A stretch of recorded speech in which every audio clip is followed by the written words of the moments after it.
Ekambolo,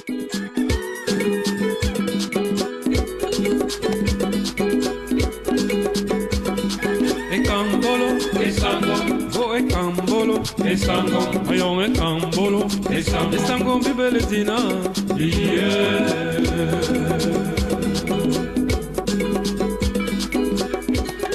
Makuru yanga elamangama.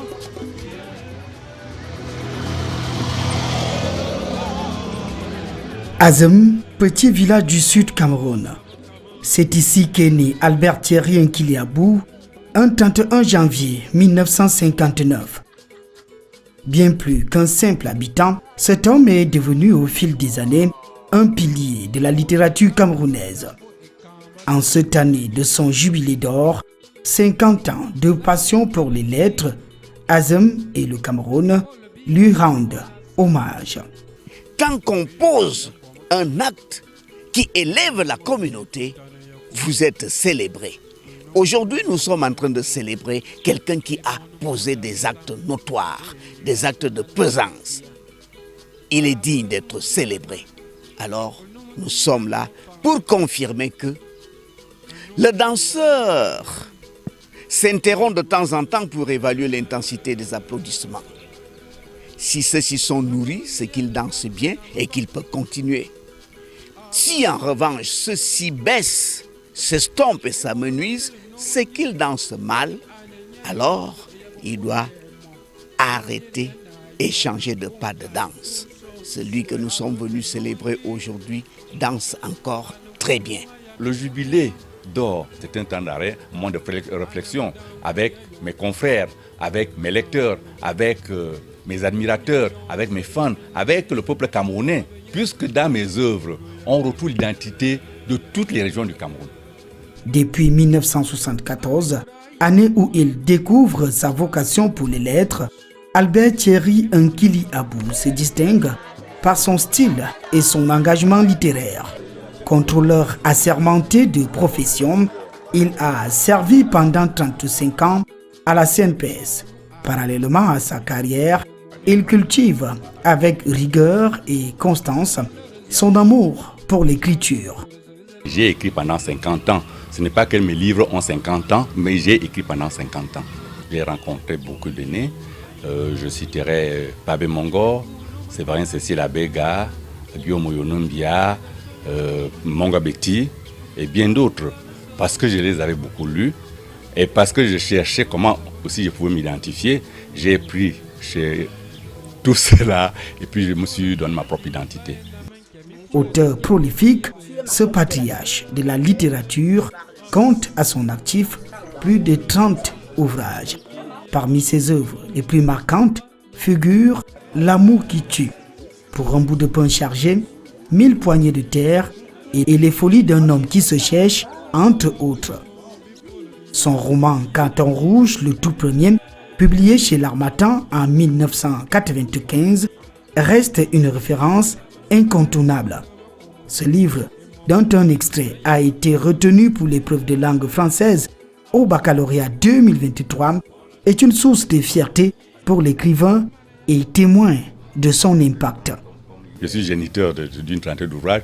Comment je dirais qu'il y a un ouvrage qui dépasse tel autre? En réalité, ce sont tous mes enfants, ces ouvrages. Mais il faut quand même dire que Carton rouge, qui était mon premier roman, est somme toute l'une de mes plus grandes réalisations. La preuve, c'est que c'est l'extrait de Carton rouge qui est sorti au baccalauréat 2023. C'est la consécration. Parce que quand on connaît comment on sélectionne les épreuves au baccalauréat, dire que ton texte est venu, c'est vraiment... Et j'étais atterré. On m'appelait, je ne croyais pas. Il a fallu qu'on filme l'épreuve et qu'on m'envoie pour me dire que c'est vraiment Carton rouge. Je rencontre effectivement des jeunes lycéens qui sortaient du lycée. Ils venaient juste de composer. Et ils sont en train de commenter sur l'épreuve. Et moi, je leur pose la question, mais c'est quelle... Ils disent là-haut la langue française. Je dis, mais qui est? Ils ont dit, bon, un certain. Ils ont dit, un certain Kili. Bon, alors... j'ai eu un pincement parce que j'étais devant, ils ne savaient pas que c'était moi l'auteur. À l'occasion de ce jubilé d'or, ses compagnons rendent un hommage à sa contribution à la littérature. Professeur Faustin Vogo, Princesse Stella Ngama et Pabé Mongor, figures emblématiques de la littérature camerounaise, se remémorent de leur première rencontre avec Nkilabou et souligne l'influence de son œuvre. Nous avons en partage d'être tous des écrivains. Nous avons en partage d'être des dignitaires de la plume. C'est une distinction des dignitaires traditionnels, c'est-à-dire guides autant spirituels que guerriers. Et puis nous avons une amitié quand même qui nous lie. Nkili et moi, nous avons un compagnonnage dans le domaine de l'écriture de plus de 40 ans. De plus de 40 ans. Nous faisons notre rencontre dans la Damawa, dans les années, en 1982 plus précisément, où je viens d'être nommé comme secrétaire général du centre universitaire de Ngaoundéré. Et lui, il est cadre à la CNPS. Et spontanément, comme ma réputation d'écrivain m'avait déjà précédé, il y a des jeunes gens de la localité qui se regroupent autour de moi. Et ils sont en quête de l'apprentissage de l'art d'écrire. Parmi eux, Albert Thierry Nkili. Mais à la différence des 5 ou 6 autres, lui, il écrivait déjà. Il écrivait déjà, principalement du théâtre.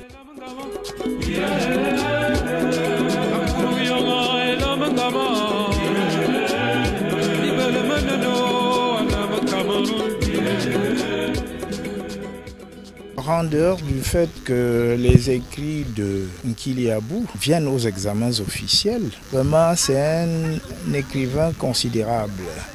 Il faut le compter parmi ceux qui sont là.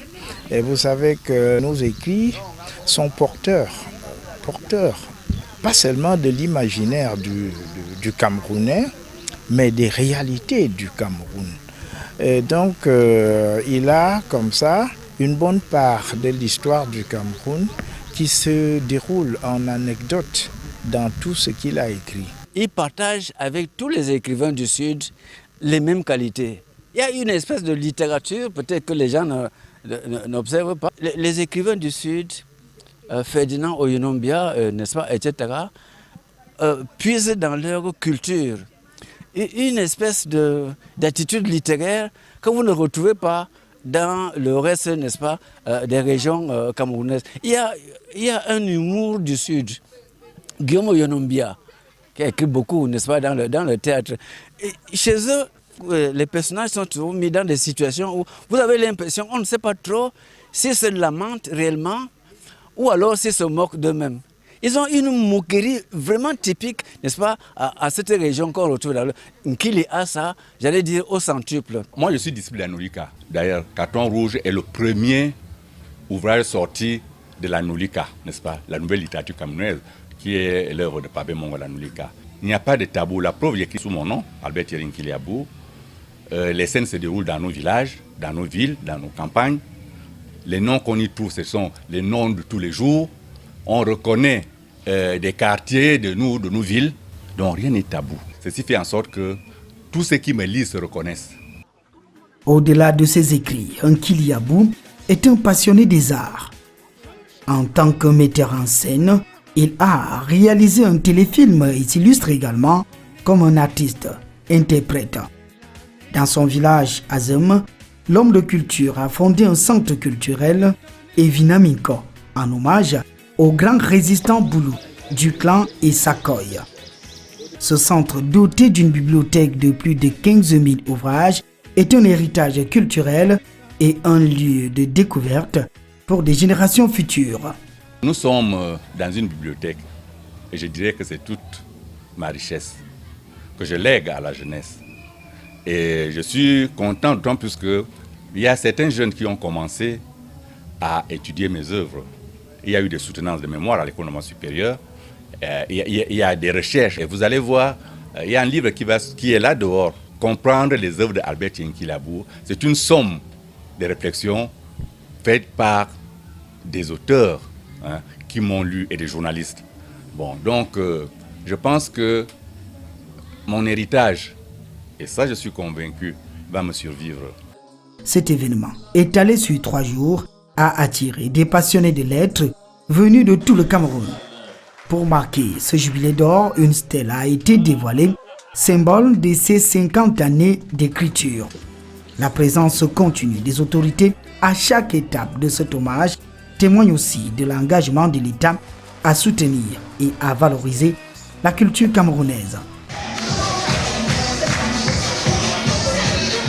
La célébration a également réuni de nombreux jeunes dont certains ont mis en avant leur talent lors d'un concours de lecture et les plus passionnés ont été récompensés. Parmi eux, Delphine Mondon-Evina, élue et égérie de la littérature du Sud. Elle exprime ici son admiration pour l'écrivain et confie son rêve de suivre ses traces.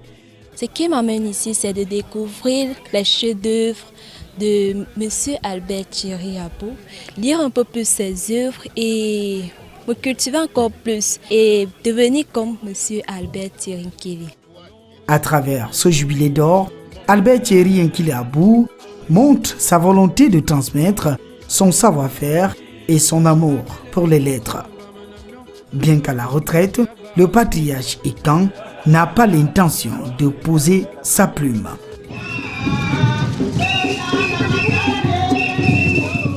Depuis Azem, il envisage de poursuivre l'écriture, de partager son savoir et d'inspirer les jeunes écrivains à rêver plus grand.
Esango, ayong ekambolo, esango bibeletina, yeah.